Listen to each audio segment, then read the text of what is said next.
Friends, today is Energy Conservation Day. About 20 years back, we used to talk only about conservation of energy. But today, the energy sector has become very complex. More than conservation, the carbon emission is playing a very important role. So I will be talking both about the need for conservation, how the emissions are affecting, and then how the energy can be conserved.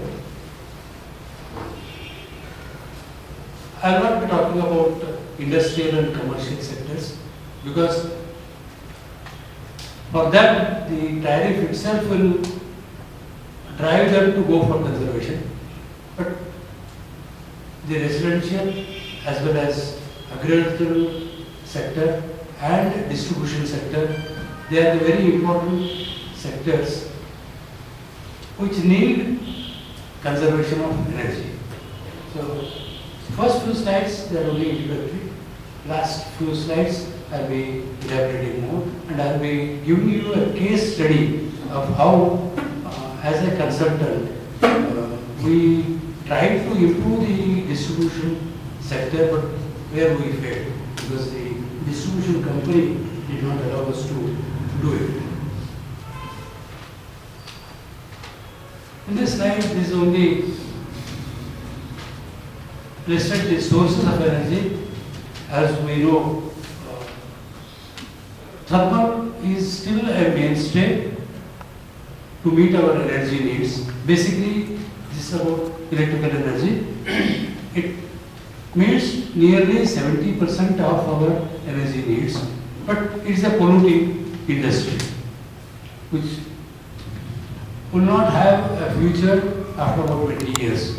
Whereas hydro, wind, solar, nuclear, they are renewable energy, but nuclear has its own difficulties. Finally, we would come to the stage that solar is going to be the mainstay of our energy sector. So I have compared the sources of energies and how they affect the power industry or energy industry. Thermal, maybe this cost is slightly old one, about 4 to 5 crores per megawatt when we were setting up the thing. But it will have a high load factor, but it's a non-renewable, high fuel cost is there and emits carbon dioxide, and also the plants will be set up at a place which are not close to the load center, so the transmission and distribution losses are also more. Similarly, hydro, it costs more capital cost, but running cost is zero, but it will also have a transmission and distribution losses. Renewables, I remember in 1997 when I was in MD's office, we wanted to put 100 kilowatt solar plant at Raichur, but at that time it was costing about 3 crores per 100 kilowatt. But today it has come down to 3.5 crores per megawatt, almost about 100 times it has come down. And it's inexhaustible energy, but it's characterized by low load factors because sun shines for only 8 hours. Out of that, actual usage will be for about 4 to 6 hours. So, to replace 1 kilowatt of thermal, we may have to install at least 4 kilowatts of solar and wind. This, I said, because this will appeal to most of the people because we are all residential consumers. This is tariff which we are paying today, about 100 for first kilowatt and next kilowatt 110 per kilowatt, and energy tariff varies from 4 to 8 rupees per kilowatt. And if you consider an average consumption of about 200 units for a residential consumers would be paying around 7 to 8 rupees per unit. Whereas I remember when I put my first solar water heater, it was only 70 paise. In about 25 years, it has multiplied by 10 times. This is a very important slide. I was presenting it when I was in MD's office, KPCL, and today also it has not changed. The metered consumption, that is residential, commercial and industrial consumption, has still remained about 35 to 40%, not more than that. And unmetered consumption is 60 to 65%. It includes agricultural consumption, technical and other losses. We don't know. Technical losses, they say around 20 to 25% because it's only computed thing. We really don't know what is happening there.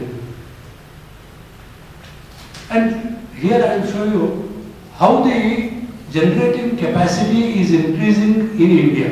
I will for the Indian figures. In 1990, it was about 63,000 megawatts. In 2002, it became 1,05,000 megawatts. In 2012, 199,000 megawatts. In 2022, it has become 399,000 megawatts. That means we see that every 10 or 12 years, the generation capacity goes on doubling. That means in the next 10 years, we will have to put up the plant capacity which is equal to what we have put for the last 50 years. This is what is happening. And next one, I will show you, this is the energy consumption. Energy consumption is also going up very fast. You can see, in 79 it was only 84,000 gigawatt hours. 1990 it became 1,95,000. In 2002 it became 3,74,000. 2012 it became 7,85,000. And 2022 it became 12,27,000. Here also every 10 years it is doubling. That means our energy consumption is growing. That is partly because of the population increase and partly because per capita consumption is also increasing. You can see 2022 it is 1139 units per capita. Earlier it used to be 170, it's almost about 8 times it has increased. In Karnataka, I come to the Karnataka state, thermal accounts for 69.75% of the energy. It is still supplying. Raichur, Ballari and Central State and Yarmadas and Puri, all these put together, it consumes, it is supplying around 70% of the energy. And the hydro is supplying 12%. And renewables, we have achieved 18% energy-wise. Capacity-wise it is slightly more, but energy-wise it is 18%. But if comparing with other states, we are doing much better in this case, renewables. Now I come to emissions. I said, emissions are playing a most important role in the energy sector because the world is moving towards zero emission. We want to achieve it by 2060 or 2070, we don't know. In that, we find that the electricity generation and transportation, they account for 60% of the emissions. So if you want to really reduce the emissions, we will have to attack these two sectors. World over also it is not much different, but I have taken only this. A picture speaks for 1,000 words. How the climate change, global warming is affecting. This picture is taken from Spain. They constructed a dam. A village got submerged in that. And last year, during drought period, the whole village resurfaced. And it has become, unfortunately, a tourist attraction point for the people to see.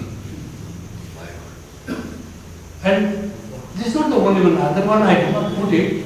In England, Yorkshire, a medieval village got submerged when they constructed a lake. That medieval village also resurfaced last year. And that is this summer. We have read it that in England, the temperatures reached 40 degrees Celsius. 40 degrees Celsius in India is common thing. But in a place like a cold country like England, I will show you one picture there also. This is about England. During heat wave conditions, nearby field, the fire started, it burnt all the village, all the houses.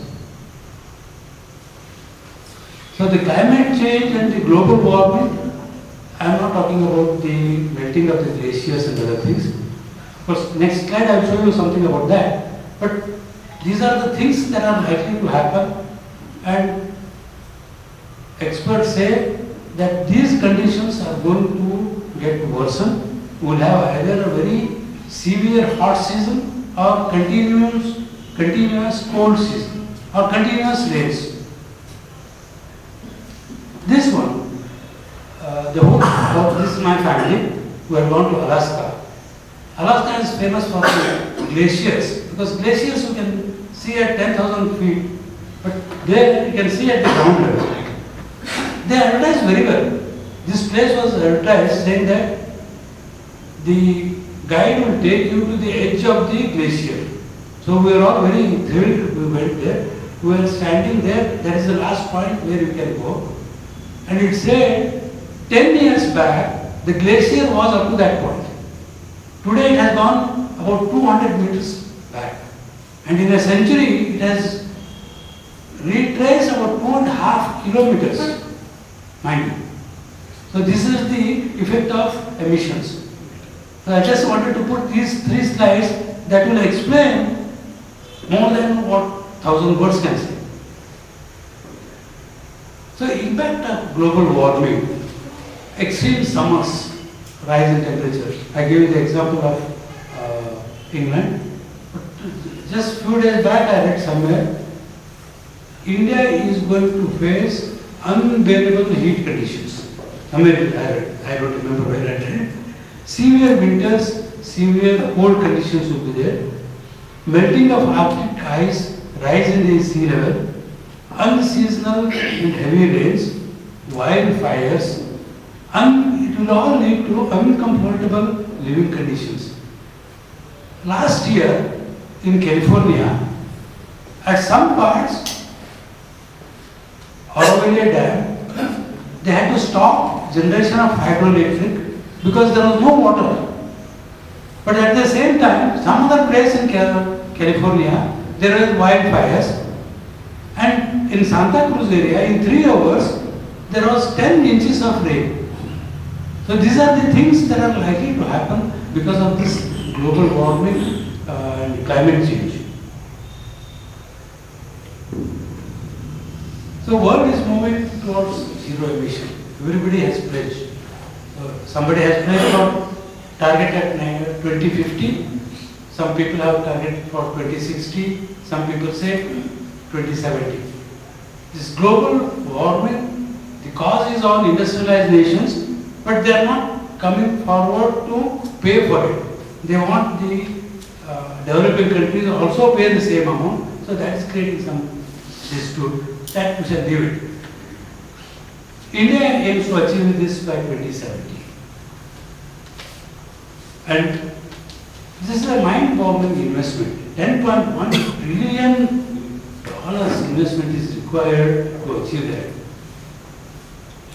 And I read somewhere, if we cover all 50% of all the rooftops, put the solar panels, that will meet the entire requirement of the electricity. And then replacing 1 megawatt of thermal needs about 4 to 5 megawatts of solar, because its load factor is low. Whereas thermal plants we run almost about 80 to 85%, whereas the solar panels, the best one, centralized, connected with the grid, they give about 18 to 20%, not more than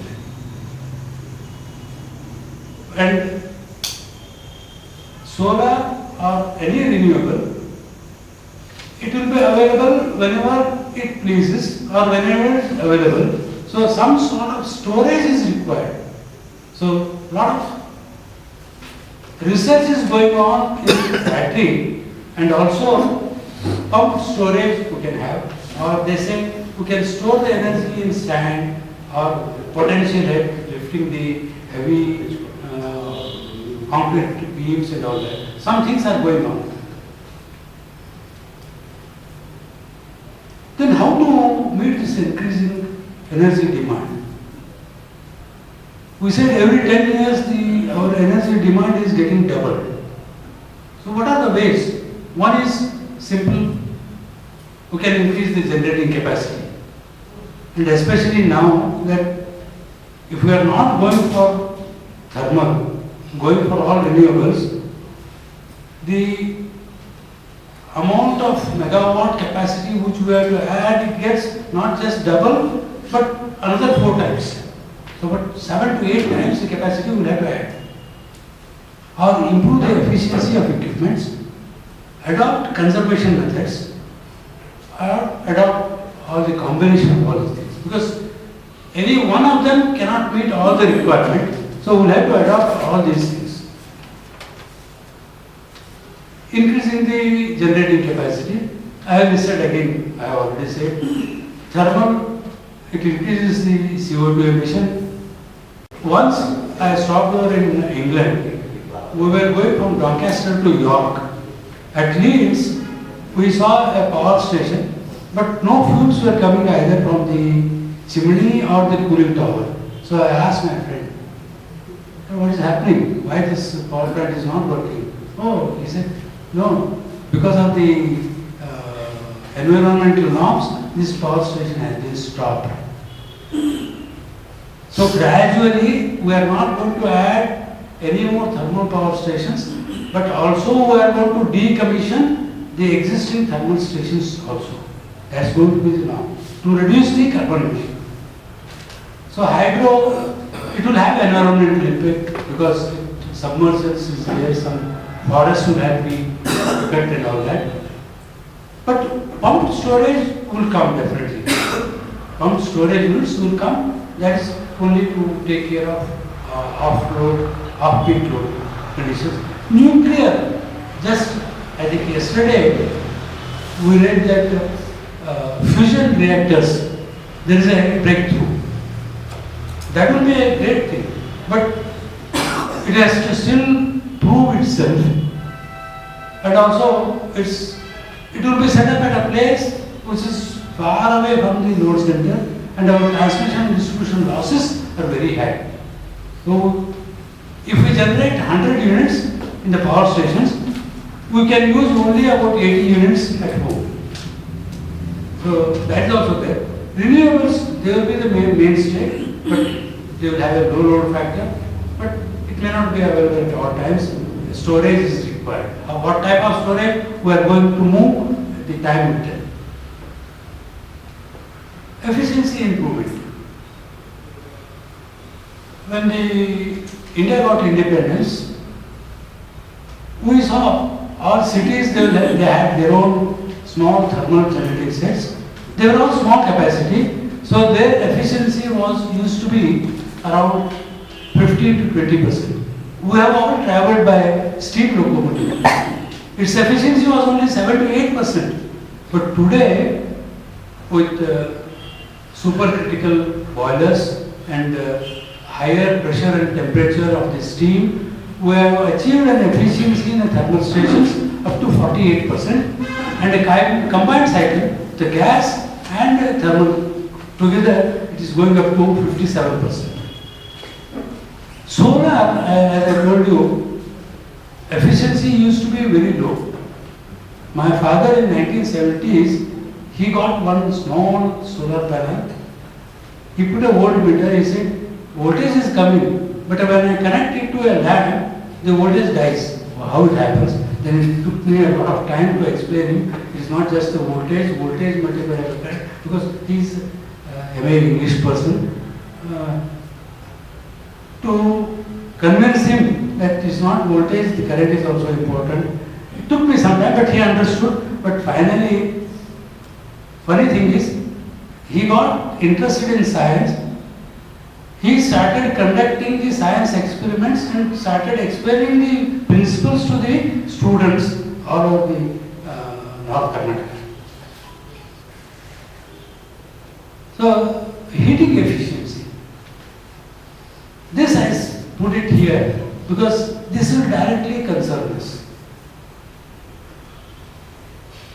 The induction cooktop, which they have come, conversion from the electrical heating power to the heat in the contents, it is 90% highest. But electric heaters, if you use, it is 74%. Gas is only 40%. Because the radiation losses are there, and it also increases the emission. To tell you a small thing, my gas cylinder used to last for about 2.5 months. So I got one induction cooktop. With a great difficulty, I convinced my boss, you should use it. Earlier she was not very happy because the control was difficult for us. Now she understands. She puts the milk pot there, selects the milk, selects the 17 minutes and goes away. It will heat it by itself. So by selecting the power level and the timer, your life can become very easy. And my gas cylinder today lasts 4.5 months.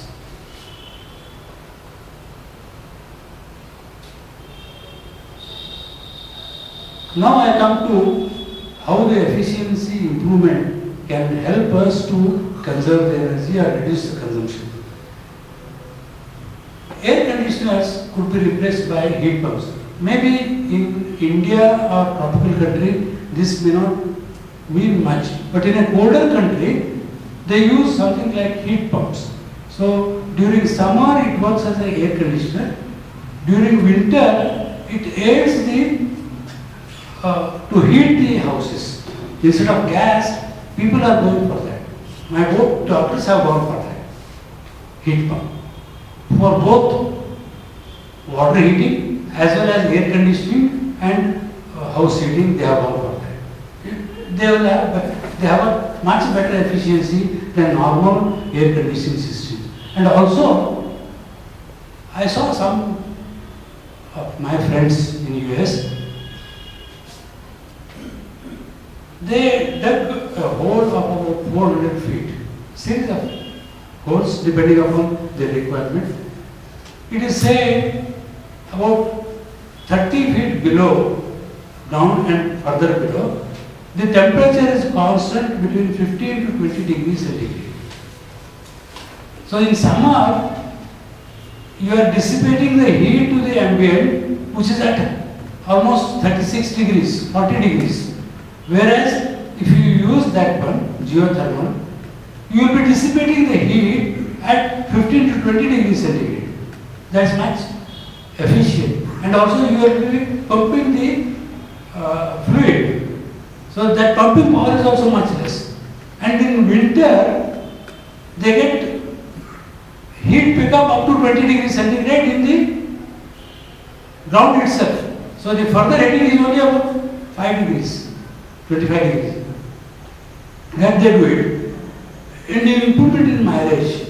We know in 70s, I remember, cars used to do about 5 to 6 kilometers per liter. Today, at least 20 kilometers. On the long run, 20 to 25 kilometers they are giving. That's how the improvements have taken place. Induction cooktops, I told you. And improving efficiency of irrigation pumps. This I'll come to you a little later. In a case study, I'll show you that. We will have to use electrical vehicles from now onwards. Already a revolution is taking place. Most of the two-wheelers, in another 5 years, you will see only electrical two-wheelers. Four-wheelers, the cost is still a little more, so it will take a little more time, but the day will come. For that, when we start doing that, then we need more energy. So how to meet that? That is also another issue. And designing proper systems, especially water supply systems, for better efficiency. Any water supply persons are there, they should forgive me. I'll have to tell one case study there. After retirement, I worked with a small consultancy firm, energy, economy, and environmental consultants. There we did a lot of study. I'll come to that a little later. How a selection of a pump makes it very important for the conserving energy. Distribution. I worked in the BEST. I'm happy I worked there. There, the off supply was measured and declared that on an average, a consumer will not have more than half an hour of supply per year. About last year, I just made a note of how many times the off supply is there, and only those off supplies which are more than half an hour, I computed. For about 8 months I computed, it became more than 100 hours. That will make you to invest in the unproductive UPS and standby power, which is most unproductive, unfortunately. That's what I said, high power interruptions and high losses, transmission and distribution losses, because we don't design properly. I tell you, in BEST, for maintenance purpose, one transforming station is always redundant. If I take one transforming station for maintenance, the remaining about 4 or 5 transforming stations around will meet all that load. It requires a lot of investment. But once you do it, your reliability of power goes up. So unreliable supply has made standby generating capacity we had to install. You can see almost all multi-story buildings we have the generating sets. All big buildings they have the offices, they have the generating sets. All households are equipped with UPS. How much investment we are doing? And they are all inefficient production of energy. And cost of generation is also very high. You know, the normal generating set, it costs more than 10 rupees per unit to generate that standby power. So we were telling at that time I was in Bangalore, so Bescom, you save energy in the rural area, you sell it in the urban areas, you will make 5 times the profit. Because that gives you only 50 paise, whereas this gives you 5 rupees minimum. But that doesn't work with the existing environment. It didn't work. I'll come to that case study later on. A case study in rural network. This I'll spend a little more time on this. This we did it when I was working with a consultancy firm. USA gave us some funds. They said, we want you to find out what is really happening in the distribution network. So we took one feeder, rural feeder, Guppy Hasarali feeder. There were about 800 low efficiency pump sets, irrigation pump sets. The average, we computed and measured the efficiency of each pump set. Some of them were around 25 to 27%. Many of them were less than 10%. You can imagine, if I am using a pump set of less than 10%, I am wasting 90% of the energy. Of course, I agree. They are multi-stage pumps. The best efficiency we discussed and found out that can be around 45%. And the tail end voltage was 300 volts. When my field man said it's only 300 volts instead of 415 volts, I was amazed. I said, this may not be possible. So I went there and checked.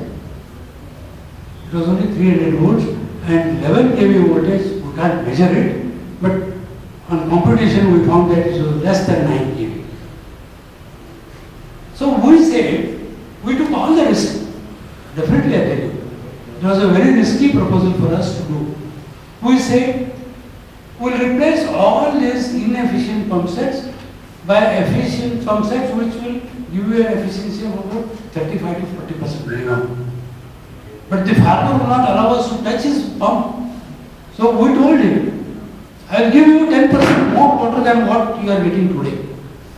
I will measure it before and after and prove that you will get 10% more. Because first I must convince him. So he got convinced. Then we discussed with KSB pumps. They said these voltage conditions don't allow you to have the efficient pump sets. So what we said that feeder, the first tapping was up to 6 kilometers. So we told the desktop, we just want you to make this single circuit to double circuit for this 6 kilometers so that the voltage profile will slightly improve. And then what we were thinking was, the pump sets which are having very low efficiency, about 6 to 10%, we will replace them first. So that it will improve the system voltage improve. And to make it sweet, we told the desktop that we will do the billing and collection also. They made us go and sit outside their board meetings, whenever the board meeting was there, hoping that we'd be called to explain what we are going to do. They did not do it. Unfortunately, it failed. If it would have happened, perhaps it could have been replicated elsewhere and many of the problems in the distribution sector would have been set right. So we asked that they were paying the QPTC at 2 rupees 50 paise. We said whatever the saving in energy is there, we will demonstrate it at the transformer level because the farmer will not allow me to fix the meter. He is very touchy about that. So at transformer level I will do it, and then whatever the energy I save, you pay me 2 rupees 50 paise for 7 years. Then I will give you the entire modified, improved system to you free of cost. You don't have to spend anything. But no. There is a mind blow. If implemented, losses would have been reduced, farmer would have got more water. It didn't happen. And another example, I have not made it in a slide. We took a lot of consultancy, we did a lot of consultancy work in Rajasthan.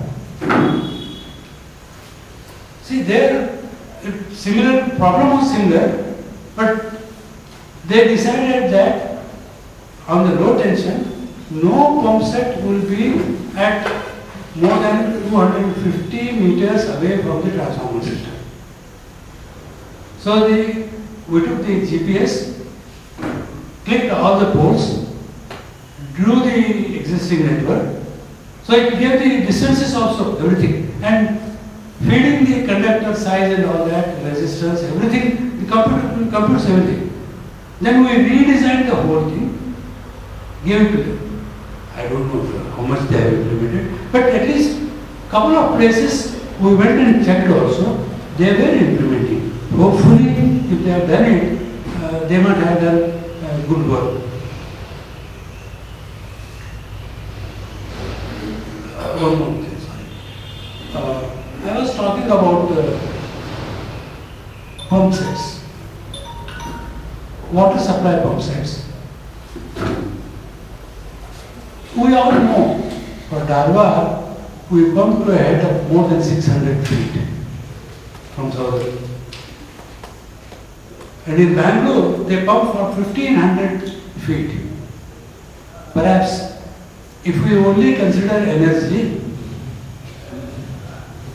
my borewell, I got water at 110 feet. It may be prudent for me to pump the water from the borewell than using the Marathwada water, only on the basis of energy.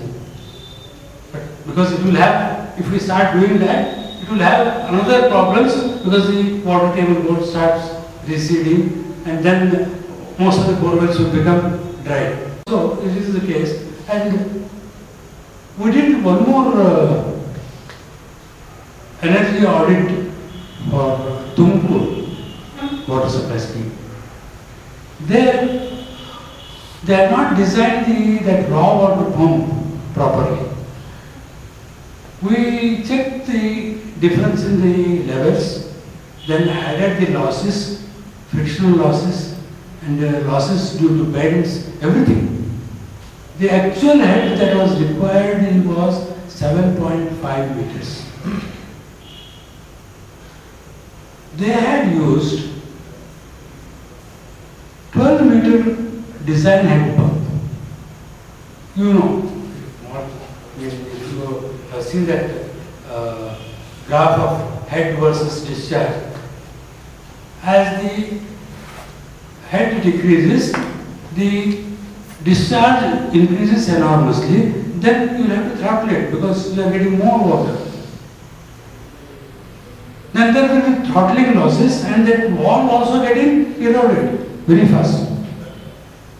Then we said, this is not the way. They said, you tell us.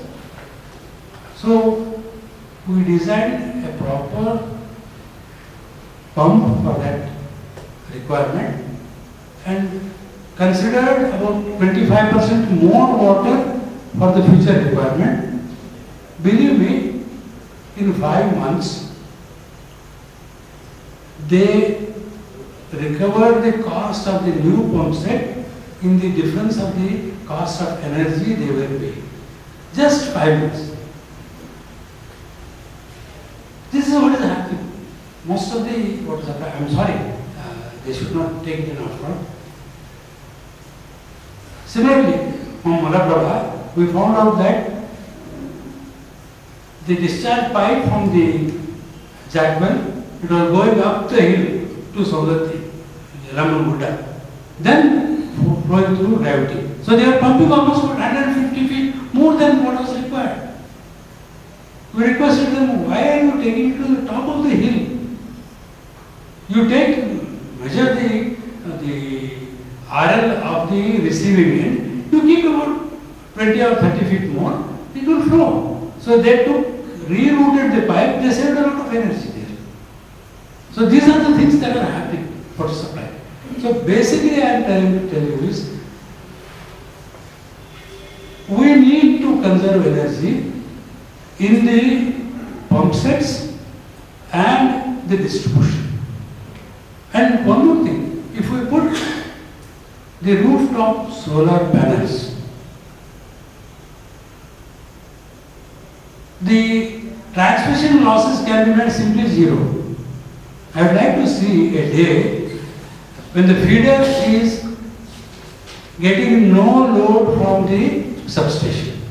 If you put the solar panels, then it should be floating. Then he doesn't have to switch off.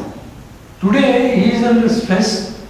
No, my sympathies are all with the people who are working there. But the system is very bad.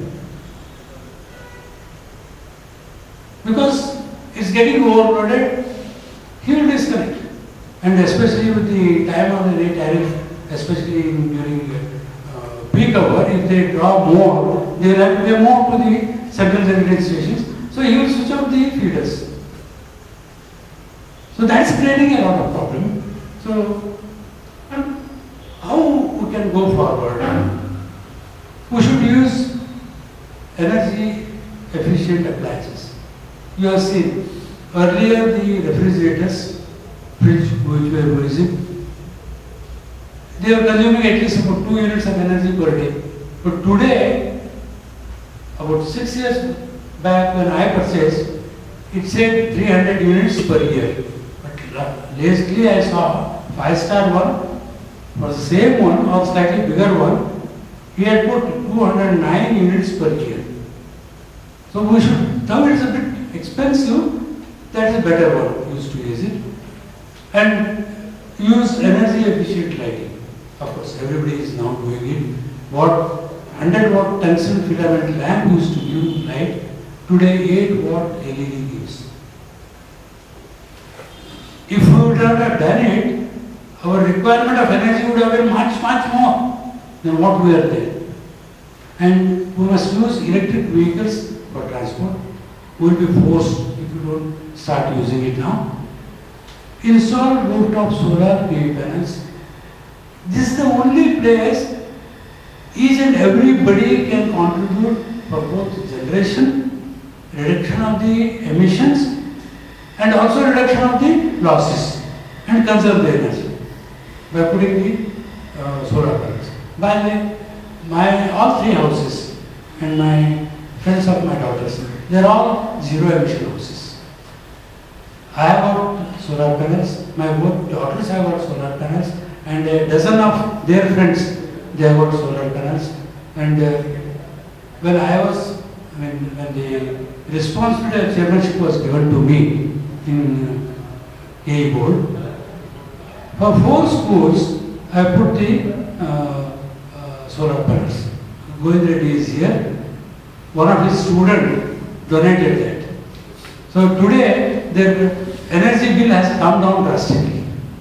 Lately in Manasijan, they had a 40 kilowatt sanctioned load. So we calculated that demand, we put 24 kilowatts. So the very first month, they said they saved 20,000 rupees on energy bills. This, we must do it. And this is possible. And I tell you, about 6 years back when I installed, I paid nearly 3 lakhs for 3 kilowatts. Today the same thing is available for less than 2 lakhs. We need not think of selling the power to the grid. Whatever is our consumption plus some about that 20% extra to take the future consumption, we should design it and do it. If anybody wants, I am ready to help for designing it. And remember also, I told you about 25 years back it was 70 to 80 paise per unit. Today it is about 7 to 8 rupees per unit. What will happen to the cost of energy down the line to 25 years? It's going to be at least 14-15 rupees. And people think, oh, if I sell it to ESCOM, they will pay me only 3 rupees. Don't worry about 3 rupees. If you say that energy, you are paying almost about 6 to 7 rupees. You are saving that. That itself will pay you. That's one. Reduce the gas consumption. I told you how I have reduced gas consumption. We must, this is individually, these are the things. And system-wise, we must reduce the losses in the distribution. Of course, it requires hell of a lot of investment.